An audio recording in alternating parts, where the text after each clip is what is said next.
Salamat Vatan TV kanalının mehriban müştaqlary, hormatly tamaşaçylarymyz, Ata Vatan TV'de saylanan habarlar. Habarymyzyň şu günkü sanyna.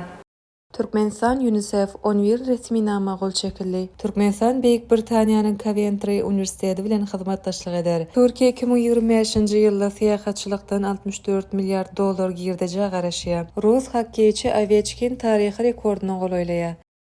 2025-nji ýylyň 6-njy martyny Türkmenistanyň Daşary işleri ministrligine ýurdumyzyň degişli ministrlikleriniň puwduk idaralarynyň jemgyýetçilik guramalarynyň we Birleşen Milletler Guramasynyň çağalar gaznasynyň Türkmenistan naky wekilhanasynyň arasynda iki tarapdaýyn resmi namalary gol çekişmek dawarasy geçirildi. Dawaranyň dowamında Türkmenistanyň we Birleşen Milletler Guramasynyň arasynda ykdysadyýet, saglyk goraýyş, bilim, habar beriş terişdeleri hemde beýleki möhüm uğurlar boýunça hyzmatdaşlyk etmek boýunça aşağıdaky San resmi nama gol çekildi. Birleşen Milletler Guramasynyň çağalar gaznasynyň Türkmenistan boýunça 2021-2025-nji ýyllar üçin maksatnamasyny durmuşa geçirmek babaty Türkmenistanyň mejlisi bilen UNICEF-iň Türkmenistan naky wekilhanasynyň 2025-nji ýyl üçin iş meýilnamasy Birleşen Milletler Guramasynyň çağalar gaznasynyň Türkmenistan boýunça 2021-2025-nji ýyllar üçin maksatnamasyny durmuşa geçirmek babaty Türkmenistanyň ýokary gaziýeti bilen UNICEF-iň Türkmenistan naky wekilhanasynyň 2025-nji ýyl üçin iş meýilnamasy Birleşen Milletler Guramasynyň çağalar gaznasynyň Türkmenistan boýunça 2021-2025-nji ýyllar üçin maksatnamasyny durmuşa geçirmek babaty Türkmenistanyň baş prokuraturasy bilen UNICEF-iň Türkmenistan naky wekilhanasynyň 2025-nji ýyl üçin iş meýilnamasy Birleşen Milletler Guramasynyň çağalar gaznasynyň Türkmenistan boýunça 2020-2025-nji ýyllar üçin maksatnamasyny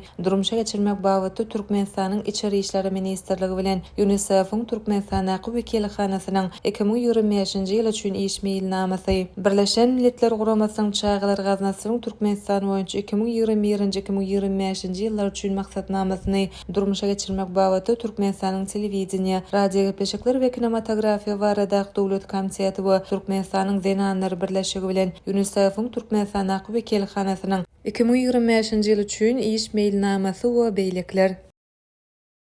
Türkmen wekiliýetiniň Birleşen Padşahlygy amala aşyran saparynyň çäklerini Coventry Universitetining ýoldaşlary bilen dowuşup geçirdi. Gepleşikleriň esasy uğurlary akademik hyzmatdaşlygyň giňeldirmegi, ýokary bilim ulgamny tejribe alşmak we öňde barjy bilim tehnologiýalarynyň ornaşdyrylmagy bilen baglanşykly boldy. Wekiliýet Coventry Universitetiniň Londondaky şahamçasyna baryp görmeginiň çäklerini halkara standartlaryna laýyk kelýän bilim maksatnamalary bilen tanışdy. Britaniýa Universitetiniň wekilleri sany tehnologiýalary, okuw işini ornaşdyrylmak we senagat puwduk bilen gatnaşyklary ösdürmek boýunça birnäçe başlangyjy öňe sürdiler. Coventry Universiteti dünýäniň Avrali Times Higher Education we QS Education ranking sanawlaryna girýän ýokary okuw mektebidir. Şeýle hem dowuşukda birnäçe anyk meselelere garaldy. Türkmen talipleriniň universitetiň halkara uçurumlary toruna we okuw platformasyna girmäge mümkinçiligini öwrenmek, daşary ýurtly taliplere gollaw bermek meseleleri şolsany ingliz tili boýunça okuwlary guramak we Londonyň iri kompaniýalary bilen hyzmatdaşlygyň esasynda iş bilen üçünçülük meselelerini çözmek, halkara marketing, sanly marketing we maglumat seljermesi,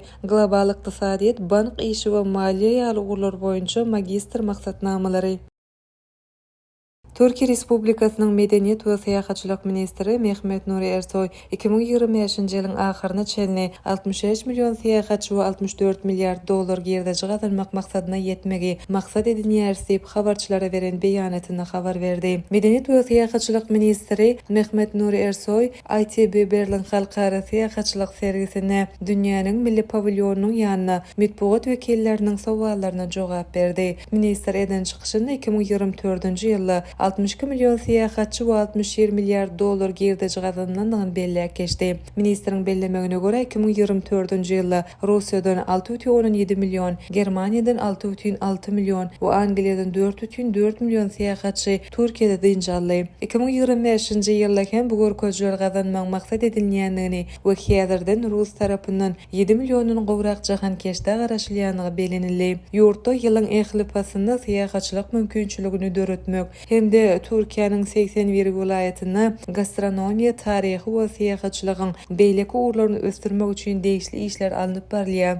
Türkiýe gelýän jahankeşdalaryň 70 götürüminiň uçur arkaly gelýänini belläen minister Nuri Ersoy geljekde 100 million syýahatçy we 100 milliard dollar girdi gazanmak maksat bilen aviakompaniýalaryň kuwatynyň artdyrylmalygyny aýtdy.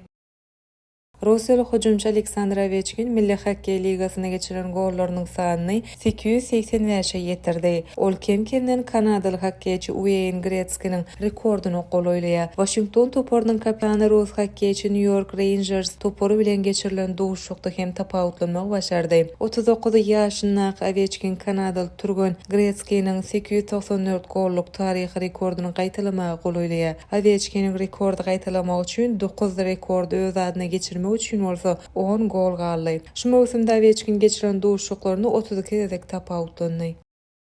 Ine mehriban müştaqlar Atawatan TV'de saylanan habarlar gepleşigimizden şuň kysanyny size ýetirmek isleýän habarlarymyz şolordan ibaret. Gepleşigimizden indik sanyny görüşýänçek hoşta bolun.